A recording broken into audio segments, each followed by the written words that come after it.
Pregação do Evangelho, chamar os homens ao arrependimento, falar aos homens que eles precisam ter Cristo como Senhor e Salvador de sua vida.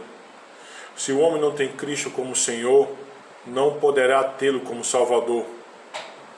Ter Cristo como Senhor, obedecer a Cristo, submeter-se a Cristo, precisamos sim anunciar isso.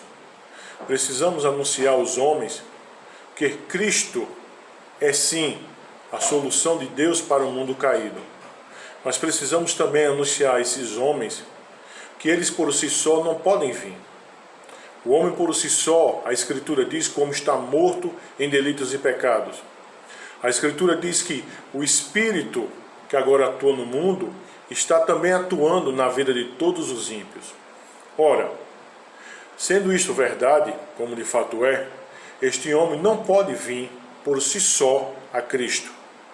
Preguemos o Evangelho a toda criatura, compreendendo o seguinte: só aqueles que o Senhor predestinou para a vida é que virão.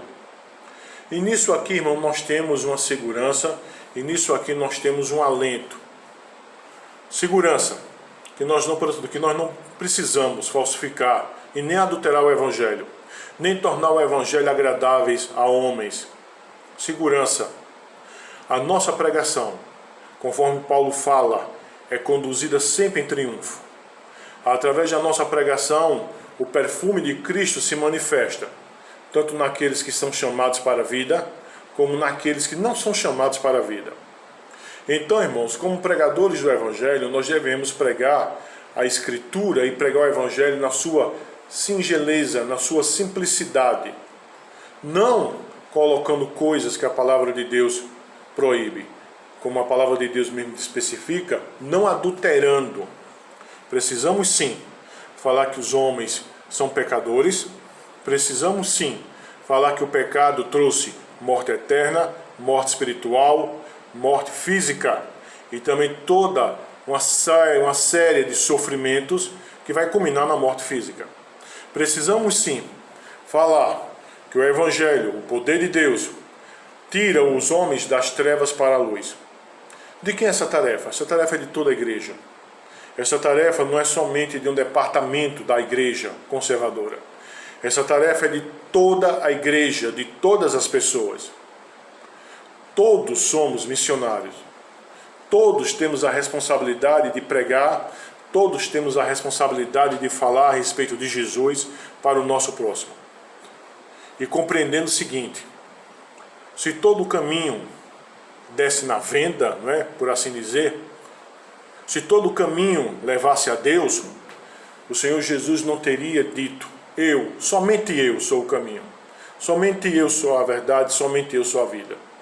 Se todo o Evangelho fosse Evangelho, se fosse somente uma questão de preferências doutrinárias, Paulo não teria dito o que ele disse lá em Gálatas, capítulo 1.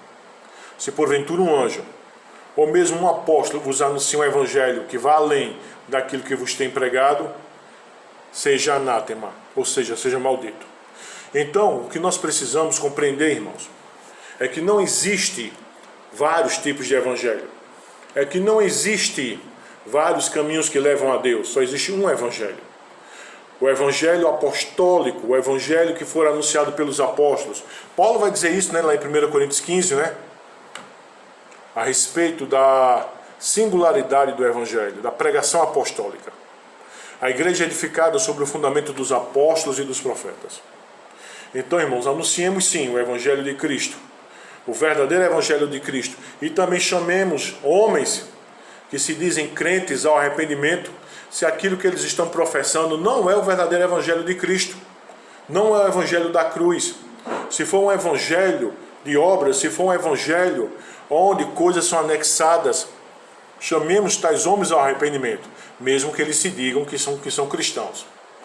Não há, irmão, dois tipos de Evangelho, só há um tipo de Evangelho. Tá? Que Deus nos abençoe.